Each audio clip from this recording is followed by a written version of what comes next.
आज इस खबर का हम डीएनए करेंगे।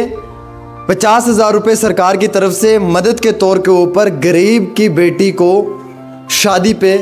तोहफे के तौर पे दिए जा रहे हैं। ये खबर किस हद तक सच्ची है, इसमें क्या सदाकत है, रियलिटी क्या है, ये सारी चीज़ें आपके साथ शेयर करेंगे। सबसे पहले तो मैं बताना चाहूँगा कि स्कीम का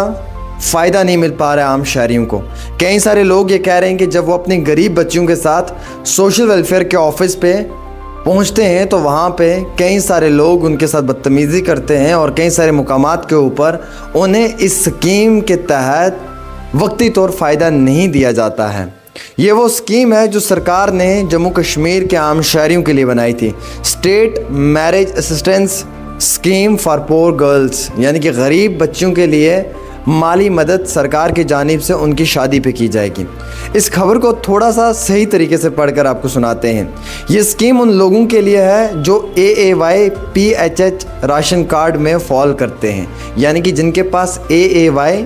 और PHH राशन कार्ड है। ये स्कीम सिर्फ उन्हीं लोगों के लिए है। सरकार का ये दावा है कि शादी से 1 महीना पहले खुद को जाकर जो है वो रजिस्टर्ड करना है डिस्ट्रिक्ट सोशल वेलफेयर के ऑफिस पे और अपनी तमाम फॉर्मेलिटीज़ वहाँ पे देनी है। आपकी जो बेटी है जिसकी आप शादी करवाने जा रहे हैं उसकी उम्र कितनी है, वो अनमैरिड है, क्या वो सरकार की किसी और स्कीम का फ़ायदा तो नहीं ले रही है,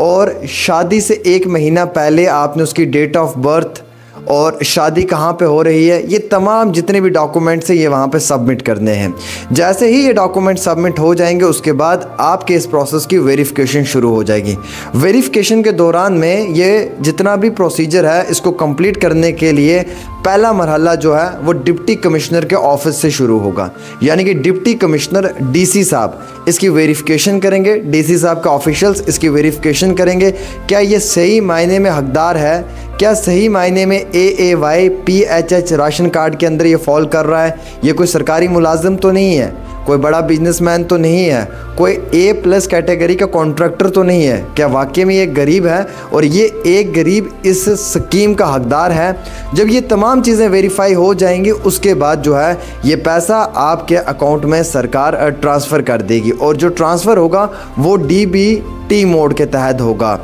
और ये DBT मोड जो है ये डायरेक्ट अकाउंट में पैसा ट्रांसफ़र करवाने के लिए सरकार की जानिब से एक कदम लिया गया है।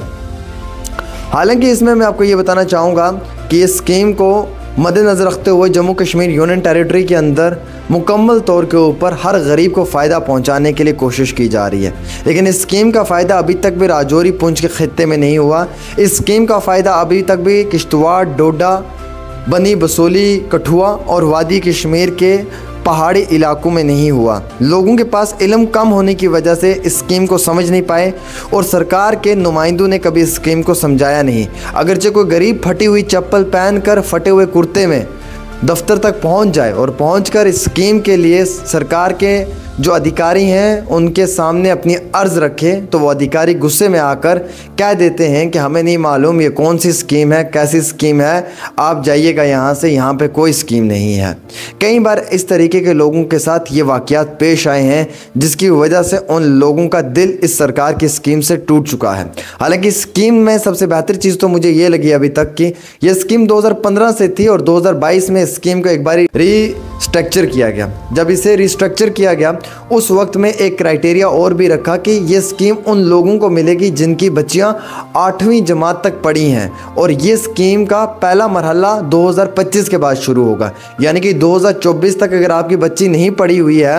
8वीं जमात तक वो भी स्कीम का फ़ायदा ले सकती है, लेकिन 2025 के बाद वो बच्ची स्कीम का फ़ायदा लेगी जिस बच्ची के पास एजुकेशन होगी और एजुकेशन को प्रमोट करना इंतहाई ज़रूरी है, इसलिए स्कीम में एजुकेशन का भी एक पॉइंट रखा हुआ है। 18 साल से ज़्यादा की उम्र होनी चाहिए, अगर 18 साल से कम उम्र है तो आप इस स्कीम के हकदार बिल्कुल भी नहीं हैं। और अगर आप 10 या 15 दिन पहले जाकर इस स्कीम के लिए अप्रोच करते हैं तो ये स्कीम आपको नहीं मिल पाएगी, क्योंकि इसके लिए कबल अज़ वक्त 1 महीना पहले जाकर आपने जो है डिस्ट्रिक्ट सोशल वेलफेयर के ऑफिस में जो अफसरान हैं उनके आगे अपनी अर्ज़ पेश करनी है। ये सोशल वेलफेयर स्कीम है, social welfare department of Jammu and Kashmir की जानिब से गरीब बच्चियों के लिए रखी गई है और वो जो AAY PHH कैटेगरी में आती हैं। स्कीम के तहत वन टाइम जो मदद है वो माली 50,000 रुपये तक की जाएगी शादी के लिए, और इस स्कीम के तहत जो है वो गरीब बच्चों को ज़्यादा से ज़्यादा इमदाद पहुंचाने की कोशिश भी की जाएगी। पर दुख और अफसोस इस बात का है कि इस स्कीम का फ़ायदा सरकार की जानिब से अभी भी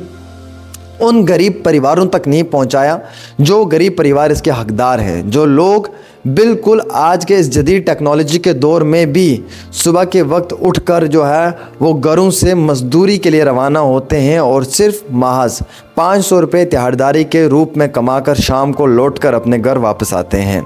ये स्कीम सरकार ने इन्हीं लोगों के लिए बनाई थी जो पहाड़ों पर रहते हैं, जो गरीब ख़ानदानों से ताल्लुक़ रखते हैं, वो गरीब बेटियां जिनका ख्वाब होता है कि उनकी शादी अच्छे तरीके से हो जाए, लेकिन पैसा ना होने की वजह से वो शादी नहीं कर पाते। सरकार ने सोचा कि ये 50,000 रुपये देकर लाडली बेटी जैसी स्कीम्स के तहत ये जो स्टेट मैरिज असिस्टेंस स्कीम है फॉर पुअर गर्ल्स, इसके तहत भी मदद की जाए। लेकिन अफसोस है कि अभी तक भी अगर आप इसका ट्रैक रिकॉर्ड मालूम करेंगे तो इतनी बड़े लेवल पे मदद नहीं हुई है जितना बड़ा दावा मरकज़ी सरकार व जम्मू कश्मीर की सरकार का है। 2022 में लेफ्टिनेंट गवर्नर मनोज सिन्हा साहब इस एडमिनिस्ट्रेटिव काउंसिल के चेयरमैन बने। लेफ्टिनेंट गवर्नर के साथ साथ फॉर्मर एडवाइज़र फारूक खान भी इस मीटिंग का हिस्सा थे और उस वक्त के जो चीफ सेक्रेटरी अरुण कुमार मेहता हैं वो भी इसका हिस्सा थे। प्रिंसिपल सेक्रेटरी नीतीश्वर कुमार जी भी इसका हिस्सा थे और राजीव भटनागर जी भी जो एडवाइज़र हैं वो भी इसका हिस्सा थे। उन तमाम लोगों ने इस स्कीम को मजबूत करने के लिए हर वो मुमकिन कोशिश तो की,